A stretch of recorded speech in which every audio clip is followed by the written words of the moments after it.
ne moo seere fii pour xool ruqam bi lu fi ne tracteur bu mag la nag ndax xam naa ni international la Saint-Louis lañ ko jël indi ko fii ngir màggal gi fexe ba xam nga dalal gan neex na waaye dalal gan jox ko lu neex moo ko dàq léeg-léeg nga dalal gan gi jib na fee de neexul la ma fa lekk ñurut ak daa xaayek daa ñur waaye moom saa yu duggee ci wàññi bu génnee ñëpp bëgg barki Serigne Saliou waañ kay nangu naa ko ci mag waaye nangu ma ko ci man moom kon Pape yow nag lañ seeti sa roq bi fii ñu xool gis nañ affaire yi fi ne ay ñu ngi mante yu doy waar nga fi yu sew sewaan léegi yow bis bi wan wàccaay nga ci amee waaw asalaamaaleykum mbooloo maa leen nuyu di leen siyaar di leen jox seen wàccuwaay waaw ñooy jóge Ndar groupe bi mu ngi tudd Chef Mbaxaas traiteur Cheikh Mbaxaas traiteur waaw lañ ko tuddee suñu dëkku maam lañ ko tuddee parce que li olof di wax rek mbay sa wewu tànk ñu nag jëmm yi nag yàlla daf ñu boole léegi mu yàgg parce que yaakaar naa bi mooy 3e édition ñi ñëw ak ñoom di jëflante ak ñoom gisuñu fi luñ fi naqadi gisuñu fi luñ fi metti te gor bi ànd ak gor la ko gor ba ji moo ko jaaxal muy dëgg ay kese loolu rek moo ñu jaaxal moo tax ñu fasanti yéen di kóllëre dëgg la fekk ngeen ñu si waañ bi nag ñoo doon xooli soble yi nekk si wàccaay bi maanaam carotte beeg affaire yooyu ban wàccaay ngeen nekk nii ngeen préparation ndekki suba bi la ñu nekk ak añu suba bi lii ci xoole ndekki la jëm nii waaw soble bi kon gars yi léegi bu leen ko dara de nar naa doy waar lii ma la gis jëm waaw bu ko defee nag bi muy si biti benn mocc bi la ñuy mis wi ak boole kaak ay ganaar ak décoration kaw bi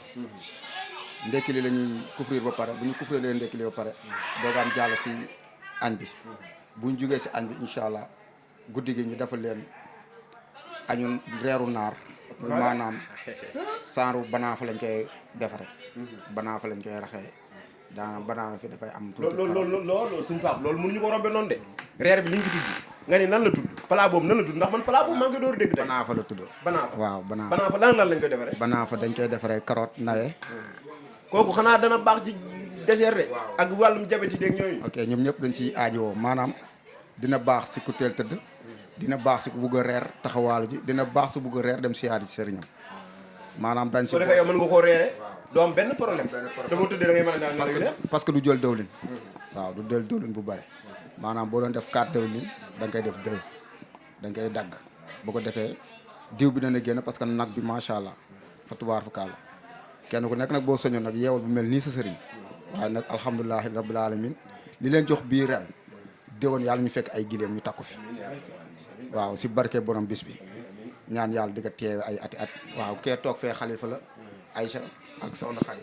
moom ñoom nga àndal ci liggéey bi waaw ñoom ñoo teew tey mais ñi si des ñenn ñi dañu am ngant parce que le 4 bi dafa am événement yu nekk Ndar waaw ku si mel na suñu xarit Modou Fall moo ñu fu xamal sëñ Bas ak Xadi Mbacke si loolu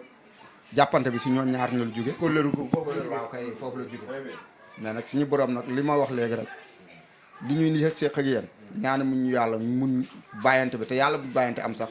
muy jógee suñu ba bu ngeen doon togg 1000 mbana par nañu pour ànd ak yéen te yàlla na ko yàlla def waaw ci barke amiin sëñ Pape mii ngeen gis moom moo yor waañ wi lépp loo xam ne ni luy ndékki añ reer ci responsabilité am la nekk te traiteur bu mag la di gis ngeen nag su ma sañoon yéen ñi nga xam ne ngeen sànni njaay yéen ñëpp ngeen teel a ñëw ndax xam naa ni man plat yi mu wax maa ngi koy door a dégg waaw plat yi maa ngi koy léegi nag bu fekkee nag da ngeen a bëgg a jëflante ak moom ci wàllum traiteur nga am programme bëgg mu toggal la léegi yow Pape ku la bëgg a jot fan la lay jotee waaw numéro bi yomb na 77 827 88 43 827 88 43 ku ko soxla woo ko wala 365 60 23 365 65 23 boo ko ci woo rek incha allah rabbi international foo ko mën a woo dina la toggal lu neex say gan kontaan kon ñu teg foofu suñu baaraam ñu ngi ñëwaat ci leneen ak lu xeer incha allah.